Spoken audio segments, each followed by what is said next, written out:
thank you so much for doing this interview with me. And I'm really excited to talk to you because as we speak right now in Canada and Ontario, things are slowly opening up. Today we had a lot of snow, but we're weeks away from spring coming in. And with warm weather and things coming in, I think people aren't just looking to be going out and doing things, they're also looking for relationships. And I have to assume, and you can correct me if I'm wrong, these last 3 years, it's been tough to meet people. Do you agree or disagree? It's been tough. I have heard from many people. It certainly has been tough. And even for people that are in relationships and have partners who are married, like myself, it's been a challenge trying to find things to do outside of the house so that we're not on top of each other and strangling each other. You know, you're the perfect person to speak to about this. And for folks who don't know your credentials, you're a relationship expert, correct? Yes. How did you get into this field? I'm just curious. So, many moons ago, I got into the area of relationships via parenting. So, I started my career in 2004 in parenting and doing a lot of parenting. And when you are parents or you're caregivers to children, there are days that aren't so smooth and they run into your relationship. So the practice sort of just grew from there. Well, let's talk about relationships and the new world, as I like to call it. Even before the pandemic, to me, things were changed because I consider myself an old school guy.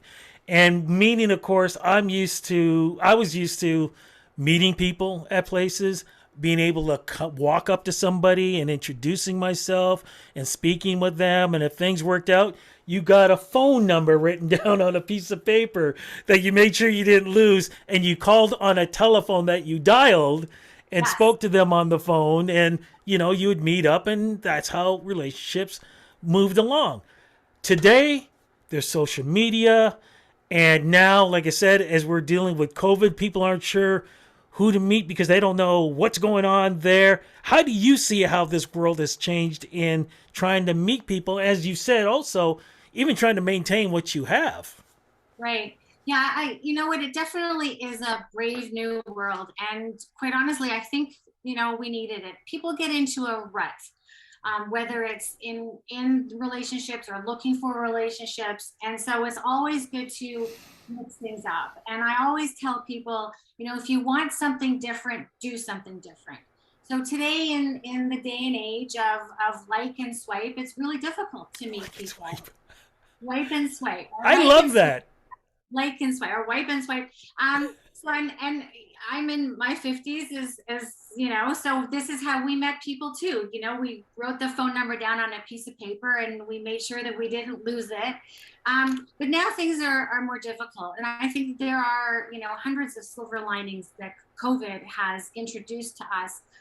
Or reminded us about our humanity and really how to better exist and coexist. So now with things lifting, I think it's going to be a lot easier. And I think that, meeting potential partners or new friends can happen more organically rather than, sitting at home on our sofas or at our tables with a glass of wine and liking and swiping, because it is somewhat artificial. And from the clients that I have who have expressed challenges in this area, it really has been challenging for them. And I think for the most part, because people are not really genuine about themselves on any kind of social media, because it's scary, because at the end of the day, nobody wants to be rejected. And it's very difficult, I think, putting your best foot forward first, because this is the essence of being human. It's needing and wanting to be validated and acknowledged and connected. But yes, spring is on our heels after this gorgeous snowfall that we just had. And I with not mask regulations, but COVID passport regulations lifting, I think now people are going to start feeling a little more at ease about going out and about and just relaxing. And I think that that's the environment really that is required for meeting new people. Just going out and having a good time and relaxing and just being yourself.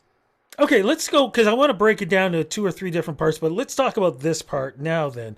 How does somebody basically relax when we've been told for, 2, 3 years, 6 feet apart, 6 feet apart. Don't go near this person that you don't know. Yeah. Stay in your own bubble. Well, now we're being told, okay, you can break the bubble, but when you've been conditioned for so long, how do you go out there to meet somebody and not be afraid? Oh, do you have COVID now? Or did you have it before and I can't be with you? Or how do we get around that? Right, right, right, right. Well, I mean, I'm certainly not going to get into the political aspects of this because No. everybody has their own reasons for getting vaccinated and being boosted or not. But I think that we have to rename and reframe all of the shoulds, and I think that when we're going out into the world and being social from coming out of COVID, that we have to respect everybody's boundaries and everybody's comfort levels, and everybody's comfort levels are not going to be like yours. And so if we ease our expectations, not just of ourselves, but of everybody around us, I still do think that, when things happen organically, they do have the potential for better outcomes. So when you are going out, I think that for myself, at least, anyways, I will still wear a mask in certain venues. And as I, become more comfortable doing what I'm doing outside of the home, I certainly will be gauging my comfort levels and adjusting as such. How do you approach somebody then when, again, you are been told 6 feet apart? Like my fear would be, okay, here I am. I got a mask. I see somebody who I'd like to walk up to. I've been told 6 feet apart. I don't want to scare the person in walking up to them because, they may just jump back and go, "Hey, why are you being near me? Stay away." Like, how do you rationalize that? I think it's kind of tough. Right. Well, I still think that we have to have some boundaries as to the circumference of everybody's Yes. circle, which we have anyways. So I think going in strong, even though we're very excited and we're very much needing social interaction. I think it's important to remember to keep your distance and to have a very small conversation about comfortability, and to keep in mind that somebody else's comfortability levels may not be where yours are at that period of time, but that doesn't mean that you can't pursue a conversation. And then to that end, if somebody is just feeling a little insecure, or you're getting a vibe that this is not working well, then back off, and perhaps it's not the right time. Something else that has been brought up a lot in the last 3 years, going to people who are in relationships who were at moments almost, and I want to use this term correctly, forced to be with each other 24/7 because they weren't allowed to be out. Some relationships flourished, others did not. Why do you think that happened either way? Right. So now we're talking about relationshiping 101 and communication and emotions and boundaries. And look, I think that going into COVID, it made a lot of couples very aware of where their relationships were, and it made a lot of people take a good hard look at what kind of relationships they were in and what kind of relationships they wanted, and evaluating how do I get that, how do I fulfill my needs. So I saw a lot of clients during COVID when we were relegated to stay inside, basically. And the common theme in my practice was to remind people to definitely do get out. You have to get out. You cannot be inside with your significant others or your children or whoever it is that you're living with 24/7 or 20 hours a day or 16 hours a day. It's just, I mean, it's just unrealistic. And so many of us went outside with masks on. So there's a lot to be said about going outside for a walk, and appreciating nature and all that good stuff. But, you know, again, we talk about boundaries and we talk about understanding what the other person in your life needs and making sure that we articulate that with the people who are around us so that they understand. Because as much as we think our significant others or our partners or our children are mind readers, and some of us are better intuitively than others, at the end of the day, we're not mind readers. There's a strong resistance, however, to resisting, right? To resisting to talk about what's emotional. Needs are emotional, desires are emotional, problems are emotional. What I don't like about you, you know, is emotional, because nobody wants to feel rejected. And of course, I think we're all at different points in our conversations trying to avoid confrontation.